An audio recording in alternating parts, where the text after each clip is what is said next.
우리가 지금까지 보았던 것처럼 히브리서 1장부터 10장까지는 예수님께서 어떤 분이신지를 기록했습니다. 세상을 지으시고 그리고 자신의 몸을 단번에 들이심으로 말미암아 우리가 구원받을 수 있도록 하신 그분, 그래서 위대하신 완전하신 하늘의 대제사장 되시는 분이 바로 예수 그리스도라고 이 성경은 기록하고 있습니다. 이제 우리가 히브리서 11장을 읽었는데요. 여기에는 믿음의 사람들이 기록되어 있고 우리 믿음의 장이라고도 얘기합니다. 위대하신 예수님을 믿은 믿음의 사람들의 이야기. 그래서 이들이 가지고 있는 믿음을 성경은 뭐라고 정의하냐면 1절에 이렇게 말씀합니다. 믿음은 바라는 것들의 실상이요 보지 못하는 것들의 증거니. 믿음이 무엇이냐면 바라는 것이 반드시 이루어진다는 것을 확신하는 것이 믿음이다. 그것을 소망하고 바라는 것. 그래서 현재 가운데 곧 나타날 것이다. 이것을 믿는 이것이 바로 믿음인 줄 믿습니다.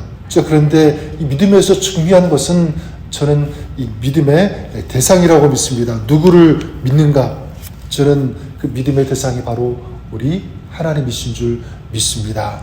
믿음은 하나님을 신뢰하고 하나님을 경외하는 것이다. 하나님께서 이루신 것을 보면서 또 앞으로 하나님께서 이루어 가실 것을 확신하는 것, 이것이 바로 믿음입니다.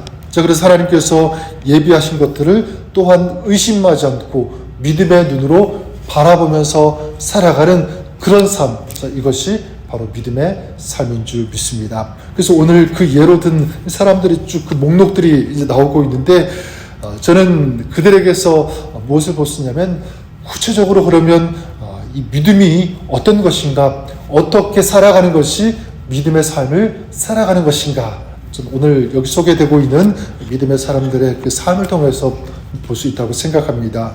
5사람이 오늘 말씀에 기록이 되어 있는데 이 아벨이 먼저 소개가 되고 있죠. 4절에 보면 믿음으로 아벨은 가인보다 더 나은 제사를 하나님께 드림으로 의로운 자라 하시는 증거를 얻었다, 이렇게 말씀하고 있습니다. 아벨은 누구냐면 가인보다 더 나은 제사를 드린 사람.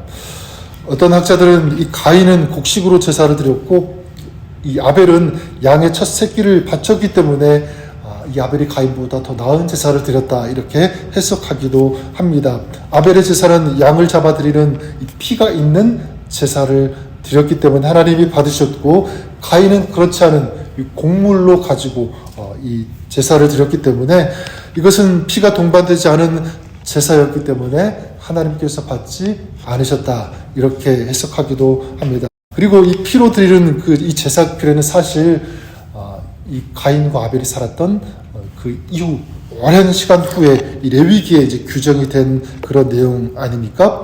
설사 그렇다고 치더라도 이 레위기에 나오는 이 제사법을 적용한다고 해도 곡식으로도 얼마든지 하나님께 제사를 드렸습니다. 소제 같은 그런 제사가 있지 않습니까? 반드시 이 동물로 잡아드리는 제사만 있는 것이 아니다. 곡식으로 드리는 그런 제사가 있었다는 것을 우리가 알 수가 있고요. 그렇다면 이 가인과 아벨의 이 제사의 가장 큰 궁극적인 차이점이 무엇인가라고 할 때 오늘 말씀 히브리서는 정확히 여기에 대해서 말씀하고 있죠. 믿음으로 저는 이것이 그 답이라고 믿습니다. 믿음으로 아벨은 가인보다 더 나은 제사를 드렸다. 다시 말하면 이 아벨의 제사는 어떤 제사입니까? 믿음으로 드린 제사라는 것을 알 수가 있습니다. 믿음이 있는가 없는가, 여러분 무엇으로 그렇다면 판가름할 수 있습니까? 저는 제사가 그 판가름, 어떤 믿음이 있는 사람이 있는가 또 믿음이 없는가를 구분할 수 있는, 볼 수 있는 아주 가장 좋은 그 예가 저는 예배라고 믿습니다. 제사, 우리가 어떤 제사를 드리는가를 볼 때 정말 믿음이 있는가 우리는 짐작할 수 있고요, 볼 수 있다고 믿습니다. 저는 그런 의미에서 여러분들이 정말 하나님께서 기뻐하시는 그런 예배를 드리는 그런 예배 삶을 살아가시는 여러분 되시기를 주님의 이름으로 간절히 축원합니다. 그런 사람이 바로 믿음의 사람이라고 하니까 여러분들이 그럴 수 있기를 바라고요. 두 번째는 이 5절에 이 에녹이 소개가 되고 있는데 이렇게 말씀합니다. 믿음으로 에녹은 죽음을 보지 않고 옮겨졌으니 하나님이 그를 옮기심으로 다시 보이지 아니하였느니라. 그는 옮겨지기 전에 하나님을 기쁘시게 하는 자라 하는 증거를 받았느니라. 우리가 잘 아는 바와 같이 이 에녹은 죽음을 보지 않고 하늘로 옮겨진 첫 번째 사람입니다. 그 이유를 성경은 이렇게 말씀하죠. 하나님을 기쁘시게 하는 삶을 살았기 때문에. 그렇다면 이 에녹이 뭘 했기 때문에 하나님께서 기뻐하시는 삶을 살았다고 그렇게 성경은 기록합니까? 여기에 대해서는 그 창세기에 기록하고 있죠. 에녹은 하나님과 동행했다라고 말씀하고 있습니다. 자, 이것을 통해서 우리가 알 수 있죠. 자, 믿음은 하나님과 뭐 하는 것입니까? 동행하는 것이다. 하나님과 동행하는 삶을 또 보시고 누가 기뻐하시는가? 하나님께서 기뻐하시는 줄 믿습니다. 그런 의미에서 여러분 믿음의 삶을 내가 살고 있다면 여러분 그 증거가 무엇이냐면 하나님과 동행하는 삶. 이것이 믿음의 삶이고 이것을 하나님께서 정말 기뻐하시는 그런 모습이라고 저는 생각합니다. 그런 의미에서 여러분들이 하나님과 오늘도 동행하는 그 믿음의 삶을 살아가시는 여러분 될 수 있기를 주님의 이름으로 간절히 축원합니다. 그리고 세 번째 이 노아도 마찬가지죠. 7절에 보니까 믿음으로 노아는 아직 보이지 않는 일에 경고하심을 받아 경외함으로 방주를 준비하여 이렇게 말씀합니다. 눈에 보이지 않는 일에 경고하심을 받아 경외함으로 이 방주를 예비했다 이렇게 말씀합니다. 눈에 보이지 않는 일, 그러니까 이건 한 번도 경험해 보지 못한 그런 일이고요. 또 앞으로 어떻게 될지 전혀 가늠할 수 없는 그런 일이 한 번도 눈에 보이지 않은 그런 일이라고 할 수가 있는데 그것이 방주 짓는 그런 일이라고 할 수 있을 것입니다. 자, 그런데 노아는 어떻게 했습니까? 행했죠. 무엇을 가지고? 믿음으로 행했다 이렇게 말씀하고 있습니다. 저는 여기서 이 노아를 정의할 때 얘기할 때 여기서 중요한 단어가 바로 이 단어라고 생각합니다. 경외함으로 했다라고 하는 경외함으로 행했다. 노아는 믿음으로 방주를 치었는데 그 믿음 가운데 뭐가 녹아 있었던 거죠? 하나님을 경외하는 것. 이 믿음의 정의를 이렇게 생각할 수가 있습니다.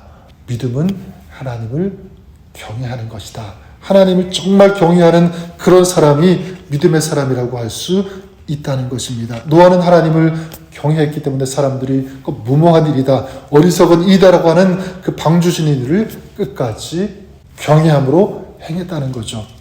여기서 저는 우리 믿음의 사람이 어떤 사람인 줄 알 수가 있습니다. 다시 말씀드리면 하나님을 경외하는 삶, 그것이 믿음의 삶. 저는 이것이 여러분의 삶이 될 수 있기를 우리 주님의 이름으로 간절히 축원합니다. 그리고 이 아브라함이 이제 나오게 되는데 이 아브라함을 이렇게 소개하죠. 8절에 보니까 믿음으로 아브라함은 부르심을 받았을 때에 순종하여 장래의 유업으로 받을 땅에 나아갈새 갈 바를 알지 못하고 나아갔으며. 그래서 아브라함은 믿음으로 어떻게 했습니까? 갈 바를 알지 못하고 순종했다. 순종했다. 전 순종이 참 중요한 단어인 것 같아요. 갈 바를 알지 못했지만 믿음으로 순종하는 삶. 이것이 믿음의 사람의 삶의 모습인 줄 믿습니다. 전 여러분들이 그러시기를 바랍니다. 믿음의 사람입니까? 그렇다면 순종하십시오. 순종함으로 그 믿음을 우리 하나님 앞에 증명할 수 있는, 증거할 수 있는 이것이 여러분의 삶 될 수 있기를 바랍니다. 마지막으로 이제 사라가 소개되고 있죠. 11절에 보니까 믿음으로 사라 자신도 나이가 많아 단산하였으나 잉태할 수 있는 힘을 얻었으니 이는 약속하신 이를 미쁘신 줄을 알았습니다. 사라는 나이가 많아서 도저히 아이를 낳을 수 없었음에도 불구하고 우리가 아는 바와 같이 아들 이삭을 잉태하고요. 그리고 그 아들을 낳았습니다.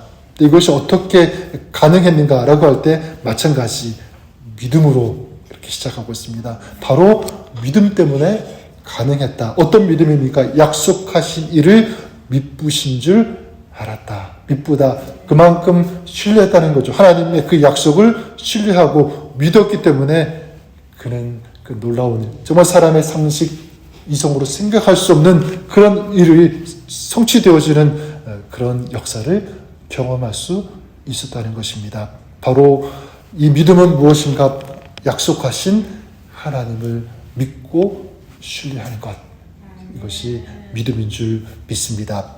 오늘 히브리서 11장에 소개된 5사람의 공통점이 다 무엇이죠? 바로 믿음입니다. 믿음의 사람이었다. 하나님을 믿고 하나님의 약속을 신뢰했고 그 믿음으로 믿음의 제사를 드렸고 믿음으로 하나님과 동행했고 하나님을 경외했고 하나님의 말씀대로 순종한 그런 사람들.